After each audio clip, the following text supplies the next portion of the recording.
everyone. Well, good afternoon, everyone. We're going to go ahead and begin. Welcome to all the participants to the Business Litigation 2020 Case Law and Legislative Update. This is part one in a three-part series that we are presenting to you. Today, we're going to have Manny Farach presenting a real property and business law case law update. And Mr. Doug Bell will be presenting the legislative update for us today. Just a couple comments. This is set up as a Zoom webinar. So your videos, for those of you who are participants, the videos and the audio is only activated for the presenters. So if you can't see yourself, that's intentional. The Q&A, if you look at the very bottom of your screen, the Q&A option is set up there. If you have any questions throughout the presentation, go ahead and type them into that chat and I'll be monitoring them. If time permits, the presenters will be taking some questions and answering them. I'd also, just before we begin, I'd like to quickly thank our judicial chairs of the Business Litigation Committee, Judge LaRose and Judge Gales, who helped plan and organize this event, as well as the CLE Committee in the Business Litigation Committee, who also helped organize this event, Amanda Fernandez, Peter Klock, Alejandra Iglesias, and Russell Landy. Let's see. Lastly, I believe the presenters will be making the materials available for any of the participants. This session is being recorded and it will be uploaded to the Business Law section YouTube and the website. It will take about a week, maybe a week and a half for it to be made available, but it will be available through our website, which will then take you to the Business Law section YouTube page. And you'll be able to see it there and also access any written materials that are part of this program. With that, I will hand it over to Doug and Manny. Doug, why don't you start? All right, great, thank you. Well, it's a pleasure to be here. My name's Doug Bell, and I work with Amy Diaz-Lyon at Metz Husband and Daughton in Tallahassee. And we are the legislative counsel or the lobbyists for the business law section.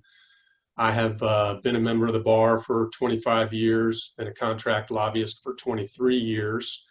And Amy is the lead for the business law section, but I volunteered to do this presentation for you all, and I'm pleased to do it. And I'll just say, I know many of you that are on probably know Amy, but Amy has also been in the legislative process for 23 years or so, a member of the bar as well for that same time period. So what I'm going to do now is I'm going to share my screen, and then I have a PowerPoint that I'm going to go through for you all today.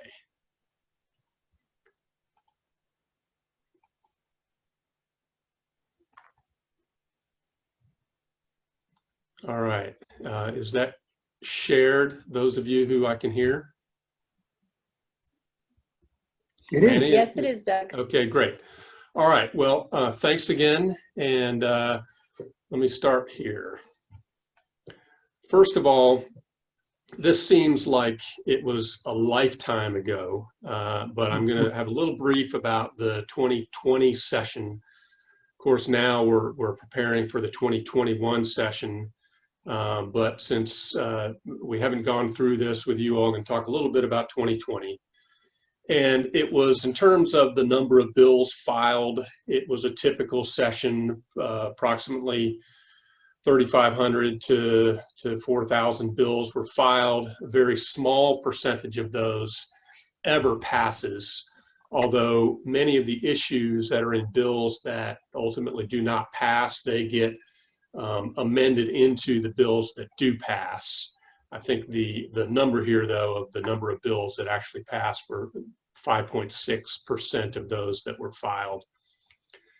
And the 2020 session was Republican controlled, both the House and the Senate Republican controlled. It was a very congenial relationship between the presiding officers, Speaker Oliva and President Galvano. That is not always the case, but these two gentlemen got along well, and that worked, I think, in everyone's favor. The session moved along very smoothly until COVID. And of course, when COVID hit, primarily there was a shift in budget-related issues. They wanted to set aside a significant amount of money that could be used for, anything related to COVID. They significantly reduced the tax package that had various tax incentives and tax cuts. So that, of course, changed things right toward the end of session.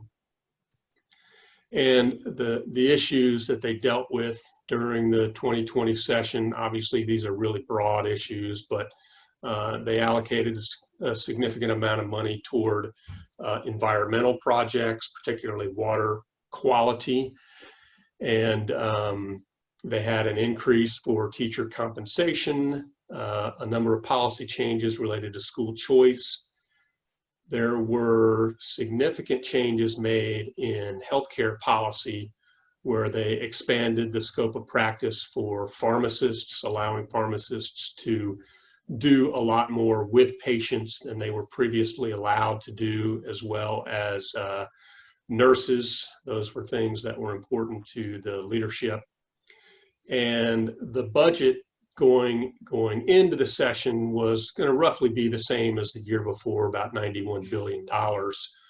And as I said earlier, they did shift a lot of those costs at the end of session in anticipation of what might be to come with COVID. And during the 2020 session, Amy and I worked on two main issues. There were other things, of course, that we worked on, but the two big issues that we worked on and spent a significant amount of time dealing with were the Uniform Commercial Real Estate Receivership Act. And that was a pretty heavy lift. We went into session with things pretty well smoothed out, but as often happens, we had to pivot and make changes during the session. And Kenny Morena and Manny Farach did a ton of work getting everybody together. I don't know that I would say herding the cats, but bringing everybody to consensus on different issues. And it's not just the business law section. There are obviously other stakeholders who care about these issues. But we were successful, and I think that was a big deal that we got that done. And we also had the corporation's glitch bill. You may recall that we passed the year before in the 2019 session a significant rewrite and update of the corporation's business entities statute. And I want to say it was 400 pages or something like that. It was an unbelievable large bill. But when you do something like that, you're always going to miss something here and there, notwithstanding the fact that the people with the business law section had worked on it for years. Tons of great lawyers looked at it. You miss things. So we had to go back and make a few changes. And as you'll see in a minute, I think we're going to have to do that again during the 2021 session. Skipping over to the executive branch, a lot of the information in here actually is unfortunately dated. But once COVID hit and Florida, the governor called a state of emergency, put Florida into a state of emergency, he has a fair amount of executive authority pursuant to statute to make changes. And he took advantage, he utilized those powers pretty extensively. And you all working for businesses, I'm sure, saw a lot of that firsthand, where the agencies halted various inspections. They extended all kinds of deadlines, whether it's a license renewal or a reporting deadline or what have you. Of course, the corporate annual report deadline was extended, tax deadlines extended, mortgage foreclosures were suspended. So there was a lot done by the governor to try to help people get through the pandemic and the results of the pandemic, which of course we're still in, notwithstanding the fact that there's no longer a state of emergency in the state of Florida. And here's a very interesting slide for lawyers. And I say that because as I was looking at these pictures again, refreshing my memory in preparation, so many of these presiding officers and designated presiding officers are lawyers. So on the left, you see our current presiding officers who will be done here very shortly. Bill Galvano, President of the Senate, Jose Oliva, Speaker of the House. Bill Galvano is a lawyer. And the minority leader, Audrey Gibson in the Senate, and the House Minority Leader, Keone McGee, and Keone McGee is also a lawyer. And the incoming Republican leadership who will guide the president, guide the Senate and the House.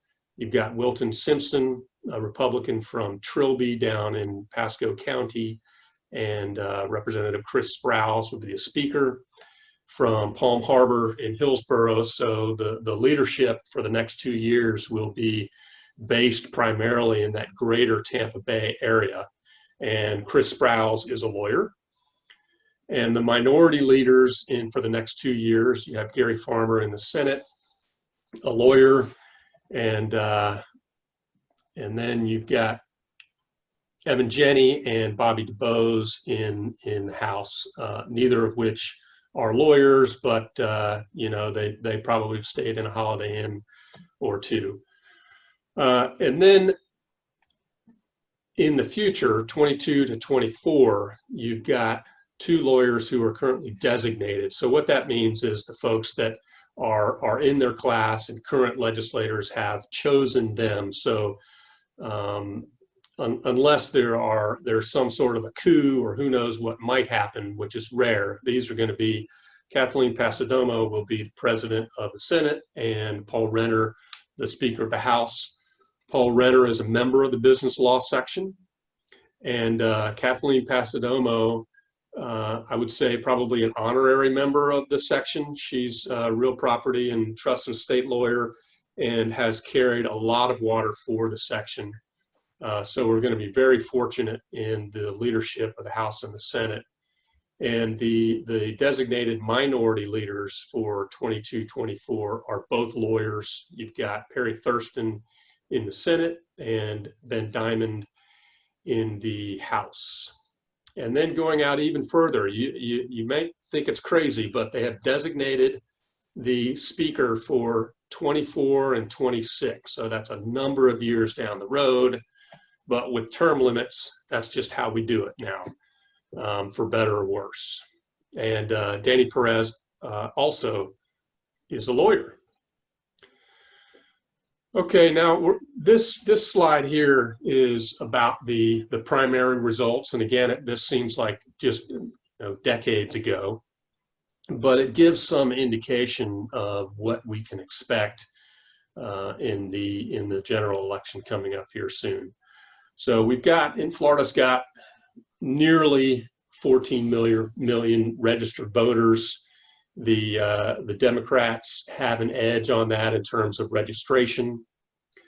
The turnout for the primary was the highest we've had in 18 years. And I'm sure that we'll be breaking records for this general election coming up. However, only 28% of the registered voters actually voted during the primaries. I suspect that will be a higher number during the general, but nonetheless, obviously not that many of the actual registered voters go out and vote.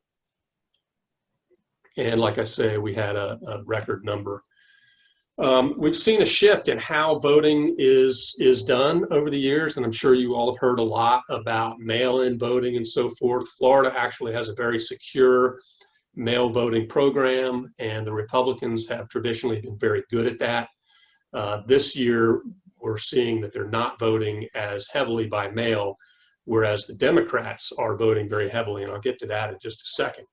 But 60% of the ballots were cast by mail, 15 early vote, 25 at the polls, and I just can't tell you whether that's going to be the same or not during the general election. Although I can tell you that as of as of yesterday, we've had 1.9 million votes already cast in Florida. 37% of those were Democrats. So as I said, the Democrats are doing a lot of mail-in voting. 31% were Republicans and 29% NPAs. So that's the trend. You'll see this more early voting. And Republicans, I think this year, notwithstanding what they've done in the past, they're going to be voting more at the polls as opposed to by mail, which is just a phenomenon that is this year as a result of the president's speaking poorly of the mail-in votes. Okay, the Florida Senate. The current composition of the Florida Senate, you've got 23 Republicans, 17 Democrats. There really are only a few seats that are up for grabs this year. The Senate, they have four-year terms. You've got half of the Senate up for election every 2 years. So this year, 22 seats were up, although really only two, maybe four, depending on who you talk to, are really up in play for there to be a switch.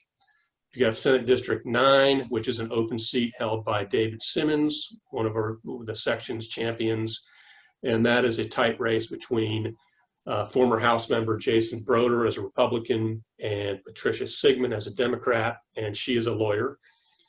And then another open seat, Senate District 39, held by Anita Flores, and that the race there is by two former House members, Javier Fernandez, a lawyer and Democrat, Ana Maria Rodriguez, again, both House members. A couple more races to watch. The Loran Osley is a Democrat running for an open seat in the Tallahassee area. And she's being challenged by a pretty strong Republican, although that's really a Democrat seat. And there is a seat down in Miami. Javier Rodriguez is the incumbent, and he's got a pretty strong challenger down there. I would say at the end of the day, though, I would anticipate that the Republicans will maintain control in the Senate. But, you know, what do I know? I just, that's based on some of the polls that I've seen and anecdotally. In the Florida House, there are a lot more seats that are potential for a switchover, and I won't go through these. They make up open seats. They also are some incumbent seats. I think at the end of the day, though, that the House will continue to have a pretty strong majority of Republicans. I've been talking about the number of lawyers in the Senate. We've currently have 11 in the Senate. 7 of them are coming back. 3, I think, are pretty certain to come back. And of course, you don't know about some of those seats that I referenced that are toss-ups. And in the House, 30 lawyers currently, 23 returning, 5 are very likely to return, and you know, a lot of toss-up seats. I would say this next 2 years we'll have probably the same amount of attorneys in the legislature. This is everything that's on the ballot. It will be a very crowded ballot for sure, and I would suspect there'll be a pretty significant undervote in terms of people not voting on these amendments. But crowded ballot for sure. A lot of offices are up for election. Okay, our timeline. One thing that's not on here, tomorrow we're expecting the legislative budget requests, or the legislative budget requests from the agencies to be released tomorrow. So that is what the agencies are recommending. And then the governor, you see in here in February, the governor will take the agency requests under consideration and then propose his own budget or recommend his own budget to the legislature, which of course they can take it or leave it, but it does give them a good indication of the governor's priorities. But going back to November, mid to late November, we'll have an organizational session to swear in all the new legislators. And that'll be done here in Tallahassee, of course. And in December, we will have our first legislative committee meetings. And that will continue in January and February. I'll talk about it in just a minute, but we don't know what those committee meetings are going to really look like. It'll certainly be different. And then session this year in an odd numbered year is between March and April. It's a 60-day session pursuant to the Florida Constitution. And then we've got in even years, the legislature meets in January and March. So it is a compressed time period between the end of the odd numbered session and the beginning of the even numbered session, which means that agencies have to work quicker and harder. It means that we at the business law section need to work quicker and harder to get our ducks in a row for our proposals and our white papers and all of the information that is necessary in order for the business law section to review and approve one of our proposed priorities. And as I mentioned earlier, we are certainly anticipating that it's going to be a whole new world in terms of how to advocate from a safety perspective. We are usually during committee weeks, the House and the Senate are up here at the same time, as are all of the lobbyists and all of the interest groups and all the constituents. Of course, that's not a safe environment for in this new COVID world. So we don't know exactly what safety precautions will be taken, but we know there'll be quite a few, and we're anticipating possibly the House and the Senate coming up at different times. We're anticipating that they may limit the number of people that can get into the Capitol every day. Certainly they'll limit the number of people in committees and space people out in committees. I'm sure that there will be a lot more virtual presentations to the committees than we've ever had before. It's really, in the past, it was unique to have someone virtually present. That will be the rule, I would imagine, in going forward. And I'm sure there'll be all sorts of temperature checks and rapid COVID tests and so forth. I don't know about virtual voting. I guess that depends on the venue, whether it's in committee or on the floor. And in terms of issues that we're anticipating, the budget obviously will be a big one. We know we've got a significant shortfall. I want to say that revenues are down approximately $4 billion at this point. We've got a lot of CARES Act funding that has not been allocated yet, so it'll be interesting to see how that gets done. And I think that the legislature has given a lot of that discretion to the executive. But the executive power is something that may come up because, you know, at different times in the past, we've seen that the legislatures don't want to give so much power to the governor. So we'll have to see how they react to that this time. There will be more things on what we call scope of practice, and that's allowing nurses and physician assistants to have broader discretion in how they practice under the supervision or independently from a doctor. Hurricane prep, hurricane recovery, of course, workforce, trying to get people back to work, trying to retrain them. Business liability. I know that's something you all have been hearing about, and creating some sort of protection against liability if someone gets COVID, protecting businesses from lawsuits. That will definitely be an issue. There is some talk of that being in a special session. I don't know whether it will be special session or not, but that'll definitely be an issue. Justice reform, and we've seen a lot of that, and I'm sure that the Democrats will want to propose some of that. And then evaluating how they did in COVID and what can be done differently. will be something. So our 2021 business law section priorities, if you've got questions on this, of course, we can answer those. I may defer to the legislative chair, Mr. Farach, but as I mentioned, we've got another corporation's tweak or glitch fix, if you will. There is a proposal from the business law section and the real property section to address the Kearney case.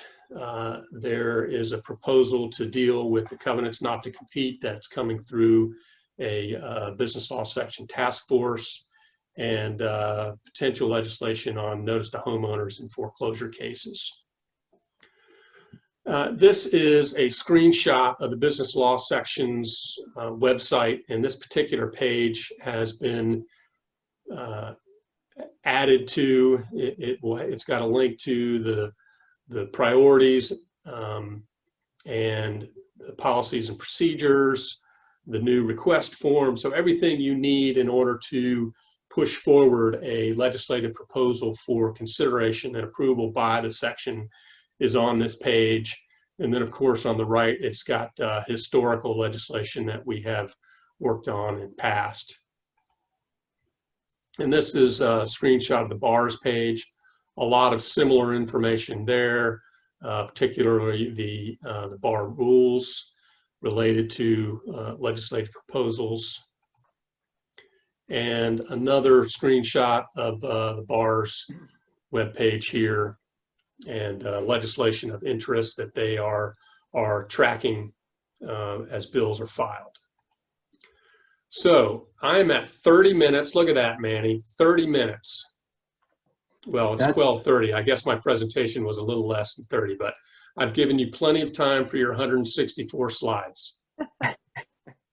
And I will unshare my screen here. Fantastic. Thank you, Doug. There's a reason they call you Mr. Perfect. I thought it was my hair. That too. Let me see if I can't share my screen real quick.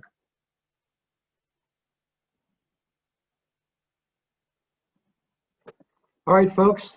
As you know, I'm Manny Farach. We're going to talk about some of the cases that happened last year and that might be of interest to the section and some of our clients. We can't get through all the slides.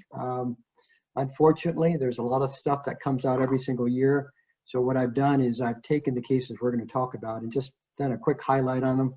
So we're going to run through them. For those of you of a certain age, such as myself, this would be something like the FedEx guy commercial that we used to have a few years ago where people ran through things very quickly. I'll try to be cogent as much as possible. So let's go ahead and get started. Oh, let me see here. Give me just a moment here.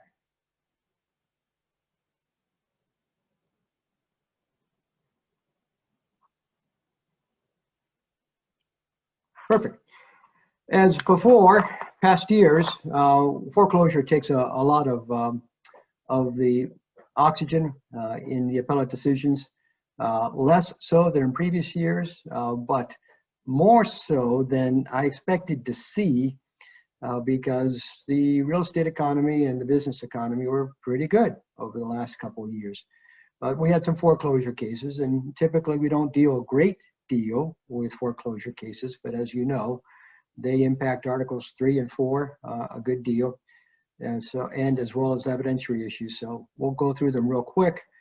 We've got a United States Supreme Court case, a SCOTUS case on foreclosures, specifically the FDCPA. And we've got the SCOTUS folks saying that non-judicial mortgage foreclosures are not subject to the FDCPA. Very nice, Manny. Are there any non-judicial foreclosure that we need to be concerned about in Florida, we're judicial foreclosure state? Yes, there are, believe it or not. HUD has the ability to appoint foreclosure commissioners who can sell HUD properties by notice of sale. So just keep that in the back of your mind. National Collegiate Student Loan Trust versus Meyer. Standing has been a big issue in mortgage foreclosure world. And to my way of thinking, has created this really bizarre situation where we almost need Article 3 standing or mortgage foreclosure cases. For those of you who deal in this world, this case really stood out to me. Hasn't gotten a lot of attention, but look at what the second is saying in this particular case. Standing is just a sufficient interest in the outcome of the case that warrants the courts entertaining it. That would, you would think that would take care of a lot of those issues that have been floating around for years as to what constitutes standing and what doesn't constitute standing. The concern, of course, is that the standing cases will bleed over into general litigation cases, and more so of a concern into business litigation cases. That doesn't seem to have happened so far. If you have one of these cases that comes up with standing as an issue, cite this case. Bank of New York versus Calanet. A launch may predate the execution of a note.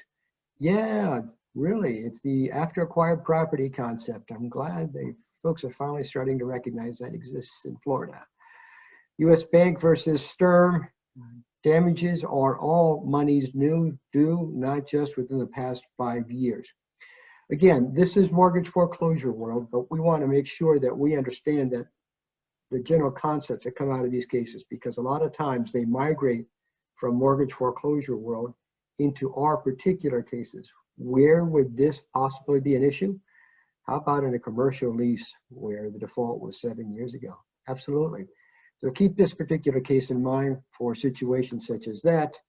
Nation Star versus LHF. Bartram did not change existing law, applies retroactively. That's for foreclosure cases. Obermeyer, prevailing foreclosure defendant may not be awarded fees for fees. Okay. Well, we had that one case that expanded the concept of when you can get fees for fees. For those of you who are keeping track, that's the 4th DCA case in Waverly that happened a few years ago. And the court in Waverly looked at the particular clause in effect and said, yeah, you can get fees for fees in that particular case. What Obermeyer says is that going back to the particular clause in that case, no fees for fees. So even though there are folks trying to push the fees for fees concept, it's not happening so far. I don't think it's going to happen. All right, Schwartz versus Bank of America. Fair to submit evidence in opposition means that those signatures are presumed valid. Little known statute section. In fact, I think this is only the second opinion we've had on this in the last decade or so. 673-3081, a promissory note is a negotiable instrument. It is presumed valid. It's presumed to be admissible into evidence. You don't need to verify those signatures. If you don't contest those signatures, they are presumed valid. Crawford versus Fannie Mae. Fishbein coming back to rear its ugly head again. Equitable principles apply, specifically the concept of equitable subrogation, even on homestead. Hanna versus Penny Mac.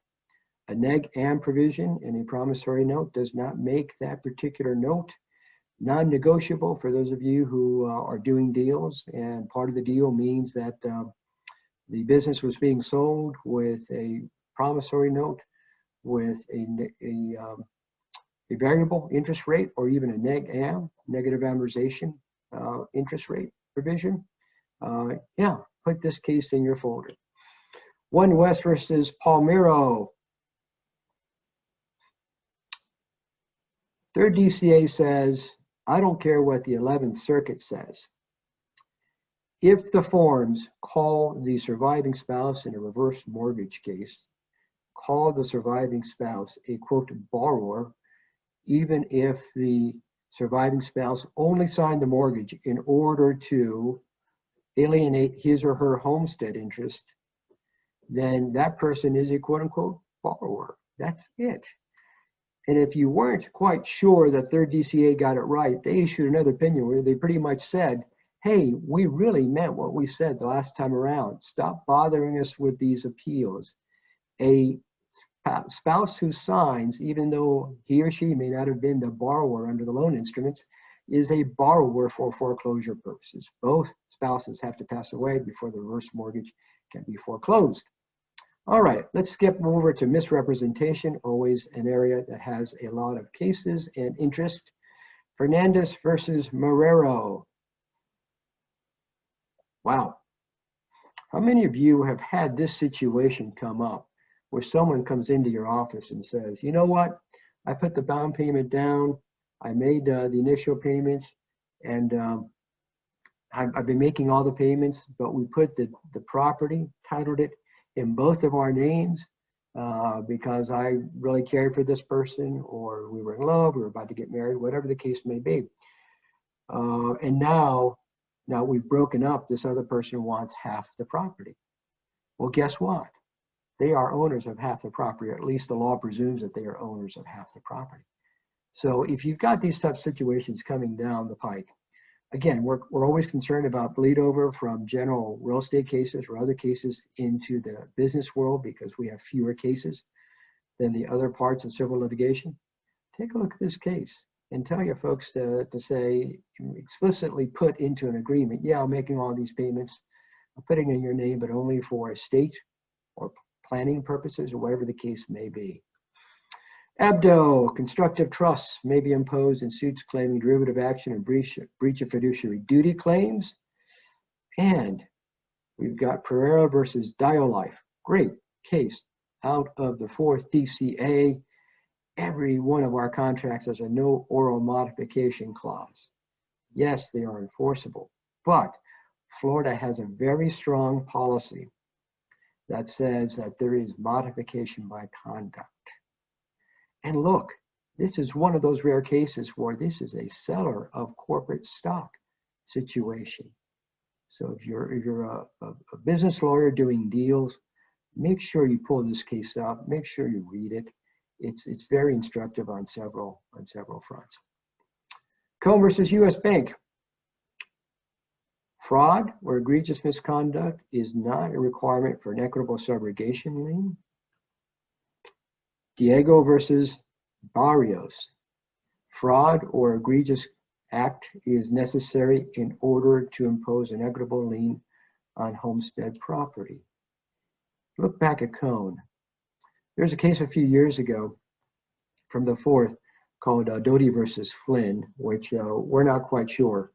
I've seen seminars on this, and I agree with it that we're not sure if it's an equitable subrogation case, a fraud case, or some other type of animal. The 4th has a sort of a broad view of what constitutes fraud or egregious misconduct, subject to getting into past the usual protections, homestead, things like that. Keep that in mind. All right, let's skip over the title matters, except I want to talk about this one for a second. Carter Development of Massachusetts versus Howard. If the escrow agreement says that you listen to one particular party, and this is a real estate deal, but this applies to corporate deals as well.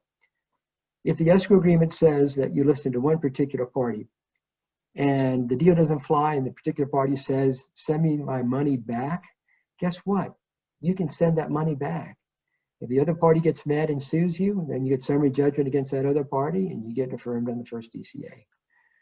Williams versus Riverbend, boundary lines for real estate. For those of you who do real estate deals, just something to remember that there is no such thing as a survey when it hits your desk. That is an original survey. The only survey is the original federal government survey, which was done in the 1820s or so on. Way back when, there is a website where you can actually find those. What's the long story short on this particular issue? Some of these surveys are inaccurate. Be very careful on that issue. Lide versus Myakka River, untimely preservation notices under 7112, MARTA, no good. Let's talk deficiency judgments. Statute of limitations for deficiency suits does not accrue until the foreclosure judgment and sale. Remember, for deficiencies, we've got, at least for real estate, two different types of deficiency claims. We've got the one by rule, where you can do it within a year in the same case, or by statute and within 4 years in a newly filed case. Lis pendens. Green Emerald Homes versus 21st Mortgage. The pendent lite issue has become a little bit of a big issue in real estate law. Specifically, if you purchase before the lis pendens was filed, then you get to participate. If you purchased after, you're pretty much done. You can apply this to corporate transactions as well. Let's go ahead and skip over the rest of those and go to a section that all of us dearly love: attorney's fees and costs. Don't know quite how to approach this particular summary. Glass versus Nation Star was an opinion issued early January of 2019. And in the majority were three justices from the Florida Supreme Court, who left office no less than a week later. Motion for clarification was filed by the losing party, and they ended up winning. Now, what ended up happening is that the Florida Supreme Court withdrew its January opinion and, in effect, kicked it back to the District Court of Appeal. This particular issue, fees, or when a motion to dismiss has been granted where there's no standing, was recently argued before the Florida Supreme Court within the last 2 weeks.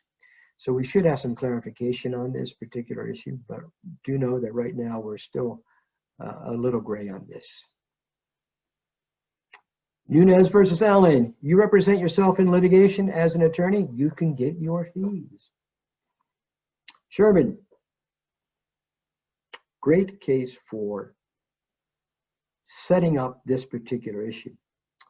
There are really two standards when you're talking attorney's fees and costs. In most attorney's fees types of cases, you're talking the prevailing party, quote unquote. In the costs arena, it's a different standard under 5704(1), parens 1.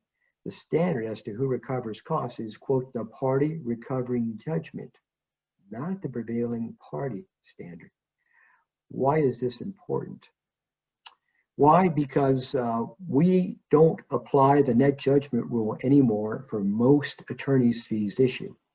If you look at a case called Tritech versus Gale, T-R-Y-T-E-K, Gale, G-A-L-E, you'll see that the Florida Supreme Court adopted the prevailing party standard for attorney's fees. It was originally a construction lien case, but it's been applied really throughout all civil litigation. And that's the party that recovers, that wins on the substantial issues in the case. You file 5 counts and you are suing for $1 million on each count. Let's say you lose on 3 of the counts and you win on 2 of the counts, but the damages are duplicative, so you end up getting $1 million. Does the other side get to argue that, hey, you really fought a $5 million lawsuit, you only got $1 million, you're not the prevailing party? Well, they can argue, but they probably won't win that because you prevailed. Now, what if you file those 5 counts and you recover $1 on those? Are you the substantially prevailing party? No, absolutely not. If you sue for $1 million and get $1, you are not the substantially prevailing party. Do you get your costs? Yes, under 57.041, parens 1, you are the party recovering judgment, even if it's only for $1. So keep the difference between the two standards in mind. Fassies versus Bank of New York. Dismissed for lack of standing. Yep, you're liable for taxable costs. Deutsche Bank versus Page. Here's that no standing, no fees issue again. Again, this is under review by the Florida Supreme Court, so we're going to get some clarification soon. Hobson versus Deutsche. Here's where I think the court is eventually going to go. At least I hope they do, because as a contracts lawyer, as most of you are, as well as I am, you want there to be some hooking up of the attorney's fees provision with privity. And the question here is all about privity. That's what it comes down to. So we're hoping, I'm hoping, and hopefully some other folks are hoping, that this is how the court comes out in its opinion. Okay, proposals for settlement. Wheaton. You know that email that you get that that says service of court document? That's pursuant to Florida Rule of Judicial Administration 2.516. It says that you need to put in there, otherwise it's not a valid court pleading, not properly filed. Do proposals for settlement need to have that? No. That's what the Florida Supreme Court said. All right, let's keep going. And of course, I can deliver these materials to anybody who wants them.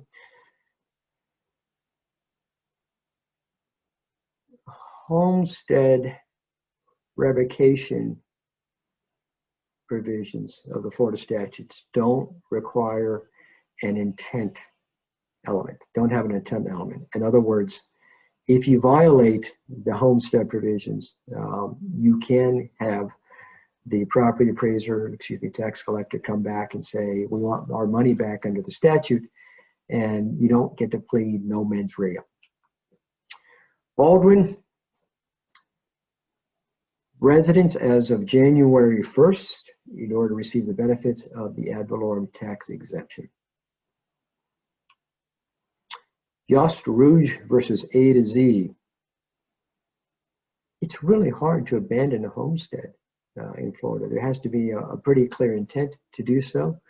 As all of you know, the homestead provisions are pretty expansive and protective of debtors. Those of you who have judgments against debtors who are living in very expensive homes that are their homestead, you can't collect on it, you know just how expansive and protective the homestead provisions are. Receivers. Since UCRERA is now law, and we expect there's going to be a good deal of receivership law coming down the pipe, it's good to remind folks that receivers are really an arm of the court, and you really can't sue them for anything unless they really go out of bounds. That's what Asset Recovery Group versus Wright says. Adverse possession, it can change, and we'll skip over that into evidence. In re-amendments to the Florida Evidence Code. Daubert is now adopted. Delisle versus Crane is no longer the law in Florida. That's the one that said that we were keeping the old Fry Ramirez test. Southside Church of Christ versus Walker. A bunch of the standing cases have now, there's this question, issue, requirement, and the cases aren't really quite clear whose burden it is. But now I guess the plaintiff, in order to be safe, has to prove standing both at the time of inception of the case as well as at the time of trial. Keep that in mind. Stechnik, mailing logs are sufficient. Rivera says pretty much the same thing. Alessio says, nope, they have to have personal knowledge. Look at this real quick. The second and the fourth aren't agreeing as to what level of knowledge or affirmation person needs to have with regard to personal knowledge in order to get evidence in under the business records exception to the hearsay rule. Of course, the Florida Supreme Court has said magic words are okay. That's a case coming out this year. We'll talk about next year. That's okay. But I think the fourth and the second just have fundamentally different views as to how the records exception, business records exception to the hearsay rule should be read. Okay, liens. Sheriff's execution sales have the same effect as real property foreclosure sales. Charging liens can only be imposed on the proceeds of a pending case. An attorney's charging lien has to be filed prior to the final judgment. improvements on Merrick Park, improvements on leased land are taxed separately than the real property itself. I mean, come on, man, is this important? Yes. Over last few years, the practice of land leases and projects being built on leased land has become a bigger issue. That's become that's created a lot of controversy. In fact, the Condo Act allows condominiums to be built and developed on leased land. Schroeder, dock stamps must be paid on the increased amount of the promissory note. Otherwise, the note is enforceable. We'll talk about this for a second because, again, there's a difference between the 4th DCA and the 3rd DCA. The 3rd DCA doesn't quite take this view of the statute. They're a more restrictive view. So if you've got this question, check to see whether the note really speaks to the 3rd DCA or the 4th DCA. Business entities.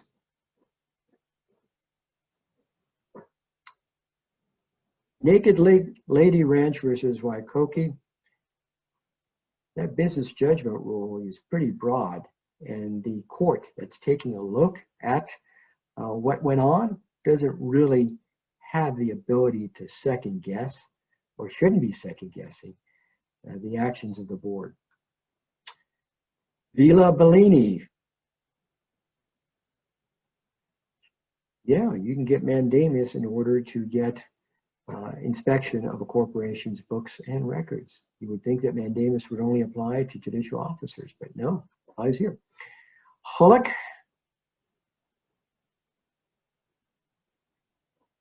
Intra-corporate communications are not, quote, publications for defamation purposes.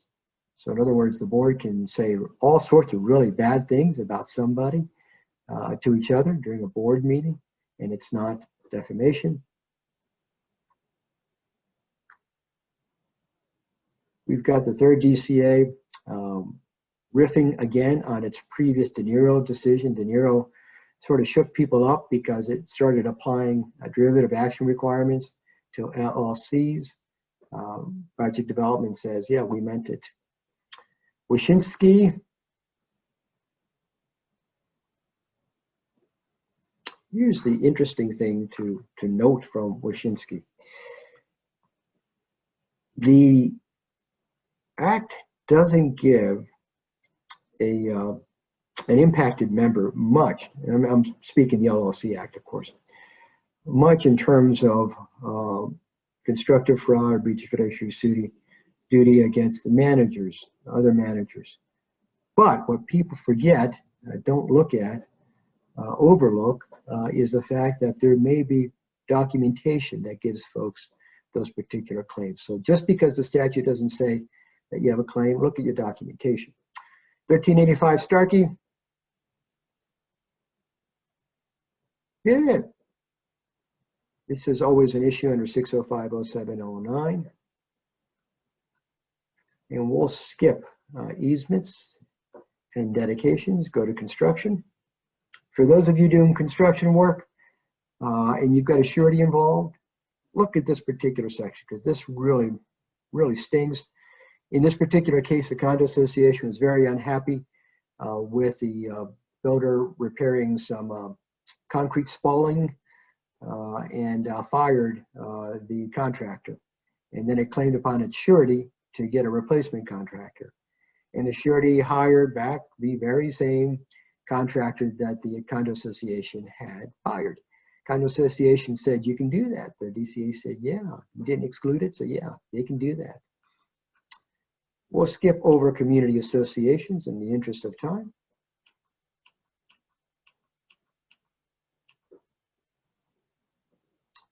Just take this, this broad concept away from beach towing.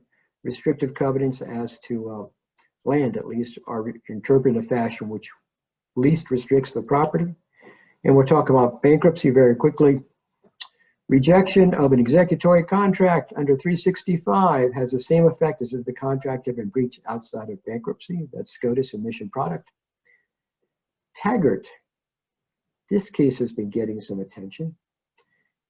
A Bankruptcy court may hold a creditor in civil contempt for violating discharge order if there's no fair ground of doubt, as to whether the order barred the creditor's conduct. So in other ways, contempt is appropriate when the creditor violates the discharge order based on their objectively unreasonable view of the order. When this case came out, there was some discussion that this was really handcuffing the bankruptcy trial judges. It doesn't seem that way. Obviously, we're all looking forward to view from the bench to see what the bankruptcy judges say about Taggart. National Collegiate Student Loan versus De Leon. Res judicata only applies to claims actually litigated in another case. If it wasn't litigated, then it doesn't apply. A party unequivocally surrenders her property in Chapter 13 is a stop from challenging a foreclosure proceeding in state court. Look at the difference there, as you can see, between the second DCA and the third DCA. There's a little bit of a difference in the state courts there. Roth informational statements do not violate the discharge injunction. And we'll do some quick consumer protection and see if we can't finish this up real quick. FDCPA, Bankruptcy Code precludes or preempts Fair Debt Collection Practices Act. Yes, that is a common rather than individual issue. So we get to meet class certification predominance requirements. Condominium association assessments are consumer debts under the Florida Consumer Collection Practices Act. And Georgia State Conference, the Fair Housing Act applies after the lease is entered into. Let's get through landlord-tenant. Government. Timms versus Indiana, I think from what we do, is probably one of the biggest issues that the United States Supreme Court dealt with last year. The Constitution's prohibition against excessive fines applies to the states. It's no secret that in a lot of respects, excessive fines were sort of Damocles that government agencies would hold over the heads of our clients. Timms seems to take that away. It might change your negotiating position in some particular cases. And state and local governments under City of Fort Lauderdale versus Hinton do not enjoy sovereign immunity from constitutional violation. Okay. And we'll skip the rest of those real quick. And we'll look at Nick versus Township of Scott. For those of you doing development work, you don't have to exhaust state remedies anymore before filing the suit in federal court under the Civil Rights Act, Section 1983 of the Civil Rights Act. Usually it was called the Williamson Exhaustion Doctrine. It's no longer there. And we'll skip eminent domain. Contracts. General releases that release known and unknown claims do not release unaccrued fraud claims. Third DCA is saying this again. It said it several times. If you want to release known unaccrued fraud claims, put that in your general release. It's not going to be there otherwise. And a sale of a business that the general release is arising from the sale of a business that does not release fraud in the inducement claims, it's not going to bar it. Certified mail is first-class mail for purposes of contractual requirements of first-class mail. And texts are sufficient even if your contract says that it needs a certain type of notification in order to be effective. Why? Third DCA says the substantial performance doctrine of contract says that's sufficient. If they get the information in a manner that's readily understandable and interpretable, that's good. Keystone is in here for this purpose. People think consequential damages are based on foreseeability. They're not. They're based on the damaged party's relationship with third parties. All right. And we'll do a few quick arbitration cases because I see we're running out of time.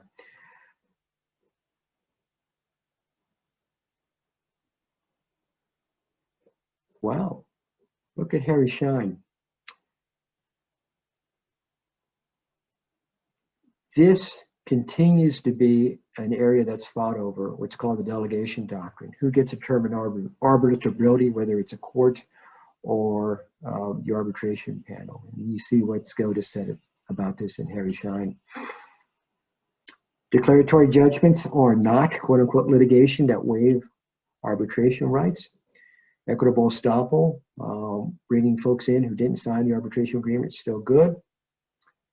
And that wonderful tactic that some people use, they move to compel arbitration, then you get them in arbitration court and they fail to pay their half of the arbitration fees, and the arbitration agency says, well, that's all fine and good, but we're not going forward unless the other half is paid. So you, claimant, are welcome to pay the other side's arbitration fees.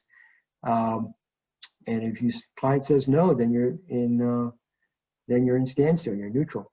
That's okay, according to the third DCA. You can do that. Well, I guess let me be more precise. It's not okay. It's not a violation.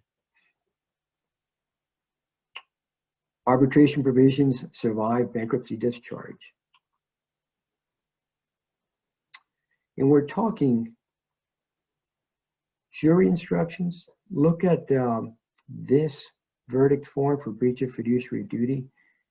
It's very broad. Now, a caveat here, the Florida Supreme Court no longer accepts, is issued an instruction that standard jury instructions don't have the same force and effect as they used to in the past when they were approved by the court. The Florida Supreme Court no longer approves jury instructions. So now they are advisory, as opposed to the past where standard instructions pretty much had to be accepted. And if they weren't accepted, it was reversible error unless the trial judge wrote an explanation or gave an explanation on the record as to why that particular instruction was not correct in that particular situation. No longer the case. Okay. And let's go ahead and skip through that, and we'll end up here with judges. In this particular case, this is a nice case to end on because it gives I guess, a humorous way of looking at how things happen. In this particular case, there was a highly contested case in the Ninth Circuit, and the Ninth Circuit panel involved, the Ninth Circuit entirely, decided it was a good idea to take the vote of a judge who had passed away. They had used a prior vote, and they used that in counting for purposes of whether or not a particular case was going to go forward or not. The United States Supreme Court, in an opinion worthy of Justice Scalia, said federal judges are appointed for life, not the eternity. And they reversed the Ninth Circuit. So cute little case to end up on. And sorry, I went over a little bit, Allison. I don't know if we have any questions, and if we do, whether we have time. That's fine, Manny. Thank you so much. That was an extremely thorough and informative presentation. I may not have mentioned it in the beginning, but I just wanted to let the viewers know that this CLE is definitely useful for those of you studying for the Business Law Board Certification exam, and that's part of the intention for putting on this program also in the first place. Let's look at the questions. While I'm pulling those up, Manny, could you please talk to us a little bit about what the Florida Supreme Court looks like this year in terms of business cases? And in particular, would you please talk to us a little bit about the Wilson-Art versus Lopez case that the business law section submitted an amicus and brief on? The Wilson-Art was just argued, I believe it was October 8th, just last week. And in that particular case, the question, it was a tort case, but the question was certified to the Florida Supreme Court whether Florida should adopt what is called the Celotex, the federal standard for summary judgment under Federal Rule of Civil Procedure 56, which of course is different than the Hall versus Talcott standard that we have under Florida Rule 1.510. Hard to tell from the oral arguments, but that particular question is in play. We don't know where they're going to come out on that. I think folks are starting to say that there may be some minor erosion of the Hall versus Talcott standard, but not an outright rejection or removal of it. We don't know quite sure. We're not quite sure where we go with that. In terms of the court itself, of course, we have Justice Lawson, who was a former business lawyer, was a bit ago before he went on the bench, but we have him on the court. He seems to be the strongest justice that we have in terms of questions on business issues. We recently had Justice Curio, who joined us, joined the court just a short period of time ago from Miami. He has some business background, but my recollection and my understanding, and perhaps Allison and Doug, you can correct me if my understanding is wrong, but I think his background was more in the security side, corporate investigation side, that type of thing. So not the nitty gritty deal stuff that many of us do, corporate litigation, but at least it's pretty good. And of course, we have Justice Grossens, who was just appointed from the 5th DCA. Seems very qualified, but it doesn't seem to have a good deal of business background. So long story short, if you've got a business case before the Florida Supreme Court, you should probably be arguing to Lawson and to Curio as opposed to the others. Great, thank you for that, Manny. One second to last question. Is there any change in the Florida courts that we should know about or be thinking about as practitioners in business law? Well, as a textualist, and any contracts lawyer is going to be a textualist, right? We want to know what the contract says so we can advise our clients. I found it interesting that the Scalia Garner book called Reading Law has now been cited a good deal. For those of you who have a free or a reduced fee internet search account, put those words into your search and see how many times they've been cited by the Florida courts. I think you'd be surprised. What that means for us as folks who litigate before the Florida courts is that I think that Florida courts are probably going to be more receptive to the contract interpretation methods that we've used for years to figure out our 40 and 50-page single-space contracts. Now are being reviewed and adopted by the courts. I see that as a welcome sign. I think that it helps our particular clients because it gives us more confidence that the standards, methods, techniques that we use to interpret sophisticated, complex contracts are now going to be used by the court as well. Great. Thank you very much. I have Brian Garner's dictionary on my desk, and I refer to it often. So definitely be checking out that recommendation of yours, Manny. The last question, we've had a bunch of questions asking about particular citations and some information on your PowerPoint. The best way to get that information would be to email you, Manny? You can email me, and I don't know if Stephanie's still here. We can put my presentation on the website if it's okay with Stephanie. Okay, great. Yep, we can definitely do that. Okay, thank you so much. So with that, my name is Allison Leonard. I don't know if I said it before, but I'm vice chair of the Business Litigation Committee. I want to give a big thank you to our presenters. This was a very, very informative CLE and very entertaining as well. Thank you both for your very thorough presentations. Please look out for those of you still with us. There are 2 other parts to this series. Basically, each of the substantive committees has designated one presenter to present in this case law update for us. So coming up next Wednesday on October 21st, also during the lunch hour, noon to 1, will be the intellectual property and computer and technology law case law updates. Then our final session, part 3 of this series, will be on November 12th, and it will be bankruptcy UCC and corporation securities and financial services. So please look out for those. Once again, these are informative for the practitioner so that we're up to date on what's happening in the law. And also for those of you studying for the board certification exam, a lot of these topics will be covered on the exam. So that'll be useful for you too. Lastly, I think Stephanie will post, or I don't know if you have handy, I would have to look it up, the course number for the CLE so you all can obtain credits. This course qualifies for 1 general CLE credit and 1 board certification credit. Yes, and I do have the, it will be posted, but also if anyone wants to take it down, the course number is 4231, but it will be posted as well. Great. Thank you so much, everyone. Enjoy the rest of your day. Thank you. Bye-bye. Thanks.